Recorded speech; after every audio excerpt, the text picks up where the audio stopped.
بسم اللہ الرحمن الرحیم۔ السلام علیکم۔ روزانہ واقعات سننے کے لیے اس چینل کو سبسکرائب کریں۔ یہ واقعہ حضور صلی اللہ علیہ وآلہ وسلم کی عمر مبارک کے 20ویں سال کا ہے۔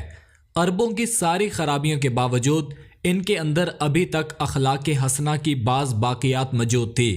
ظلم کے خلاف کبھی کبھار ان کی رگ حمیت جاگ اٹھتی تھی اور وہ ظالم سے مظلوم کا حق دلانے کے لیے سینہ سپر ہو جاتے تھے۔ قبیلہ بنو زبیدہ کا ایک شخص کچھ مال تجارت لے کر مکہ آیا۔ اس کی بیٹی بھی اس کے ساتھ تھی۔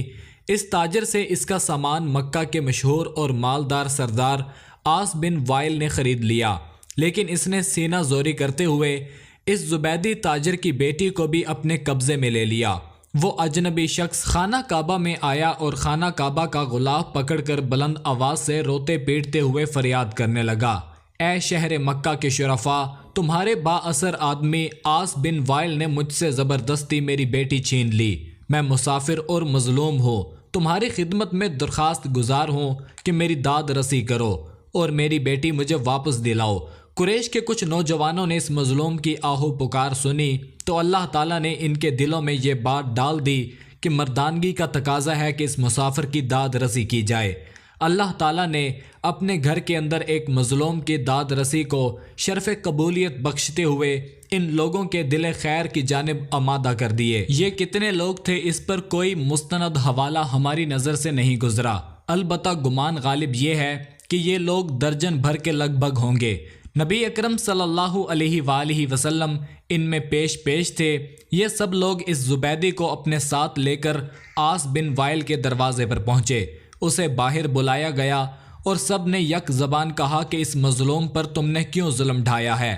اس ظالم نے کہا، میں نے کوئی ظلم نہیں کیا، وہ لڑکی کنیز ہے۔ جب مال کا سودا کیا تھا تو یہ لڑکی بھی میں نے اس شخص سے خرید لی تھی۔ عاص بن وائل کا جواب سن کر وفد کے لوگوں نے زبیدی سے وضاحت مانگی تو اس نے کہا، خانہ کعبہ کی عظمت و تقدس کی قسم، میں نے اپنی لڑکی بیچی نہیں ہے اور نہ ہی وہ کنیز ہے، وہ میری بیٹی ہے، اور اس شخص نے اپنی قوت کے بل بوتے پر زبردستی اسے اغوا کر کے اپنے گھر میں ڈال لیا ہے۔ اس پر وفد کے لوگوں نے سختی کے ساتھ عاص بن وائل سے بات کی تو اس بدبخت نے اپنے جرم کا اعتراف کر لیا اور زبیدی کی لڑکی اسے واپس دینا پڑی۔ لڑکی واپس کرنے کے وقت بدبخت عاص بن وائل ارکان وفد سے کہا کہ کل صبح لڑکی واپس کروں گا، ایک رات مجھے اس کے ساتھ گزار لینے دو۔ وفد کے تمام غیرت مند ارکان نے اسے سختی کے ساتھ اس ارادہ بد پر شرم دلائی اور کہا کہ یہ ہرگز ممکن نہیں، چنانچہ اسے اپنی شیطانی ارادے پر عمل کرنے کا موقع نہ ملا۔ زبیدی کی بیٹی اسے واپس دلا دی گئی۔ اب اس نے اپنی بیٹی کو ساتھ لیا اور اپنے علاقے کی طرف روانہ ہو گیا۔ جاتے ہوئے وہ اور اس کی بیٹی ان تمام نوجوانوں کو دعائیں دے رہے تھے جنہوں نے ان کی داد رسی کی۔ مظلوم کی بد دعا بھی عرش تک بلا روک ٹوک پہنچتی ہے اور اس کی دعا بھی۔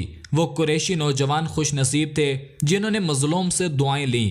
جب اس تنازع کا فیصلہ ہو گیا تو وفد کے ارکان میں سے بعض نے مشورہ دیا کہ اس قسم کے واقعات وقتاً فوقتاً رونما ہوتے رہتے ہیں، کیا ہی اچھا ہو کہ ہم آپس میں حلف اٹھائیں کہ ہم ظالم کے مقابلے پر ہر مظلوم کی مدد کریں گے، خواہ وہ کوئی بھی ہو۔ چنانچہ یہ سب لوگ عبداللہ بن جدعان کے گھر پر اکٹھے ہوئے اور اللہ کے نام پر سب نے حلف اٹھایا، جس کے الفاظ یہ تھے، ہم حلف اٹھاتے ہیں کہ غضب شدہ چیز مالک کو واپس دلائیں گے اور آج کے بعد کسی پر ظلم کو برداشت نہیں کریں گے۔